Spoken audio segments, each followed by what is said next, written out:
I never spoke in tongues. Maybe we need to start confessing and pronouncing and saying, God, I thank you that that's just an opportunity for you to be what you've never been for me yet. God, I thank you. That's just a chance for you to show up like you never showed up before.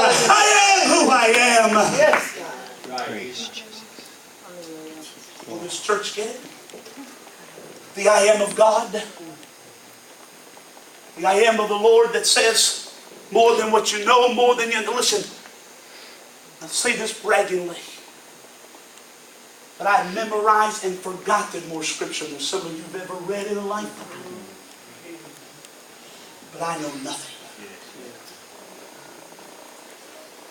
I read and memorized more scripture. I've preached more sermons, and this is, I think, then there's elders the longer. Dr. John, and he will say it.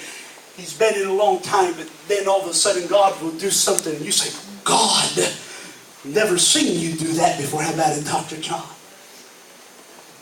I never knew it, but it all comes back to our expectancy. God told me when I got up this morning, He made it clear. He said, the first thing that you've got to do before you get to the revival, and the reason that I'm preaching this is some people here, they have a very low expectation. Maybe because they've been hurt, maybe because they've been broken. He said, the enemy always shows up at the right time, knowing that if he can drain their expectation, then God can't move past their expectation. He said, the reason we're preaching this is to get hope alive again, for them to begin to look up past their pain, past their sickness, and say, wait a second, I know there's a God bigger than all of this, and I'm getting ready to see Him in my life. Thank you, Lord.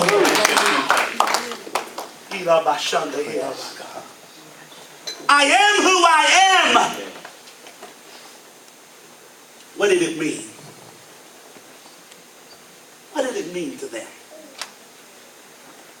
What does it mean to us?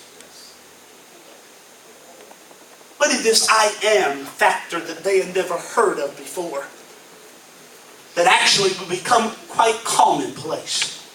What was its definitions? And why is it so powerful? Why did it stir them to a place of deliverance from Pharaoh's grips? And I believe it's found in its wording.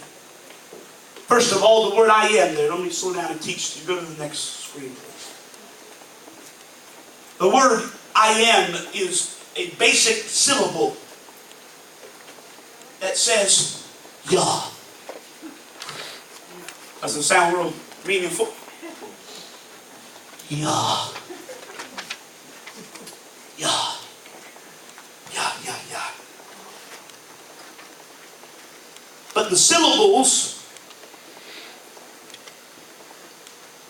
as oftentimes the language of the Hebrew language was, often identified a greater meaning or a greater depth. The word Yah there was a short syllable for a word that would become synonymous with God, but up to that point never was. It was the word, now you all know it when I say it, Yahweh.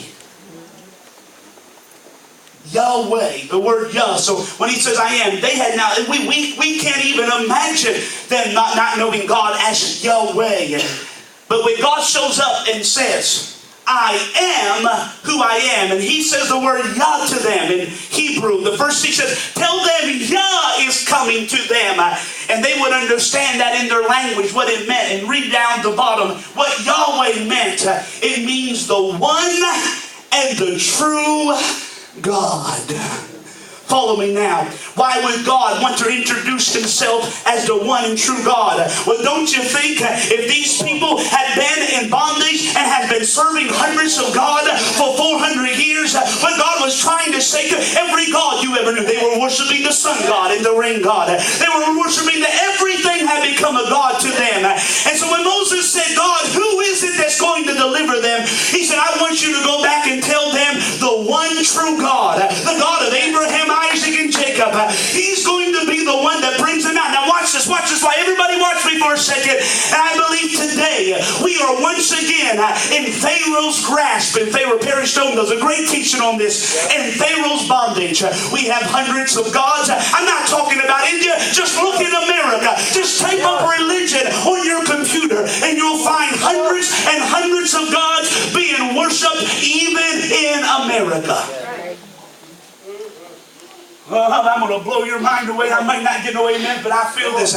Even within the church, there are some that have many gods. Some serve the God of money. Some serve the God, my God, some serve the God of fortune, the God of fame. Some say, God, I'll serve you if you do this. And I believe God's trying to tell this land again. First of all, there is hope for America. There is hope for our land. But He wants to know if we're going to come out, it's not going to be because of Allah.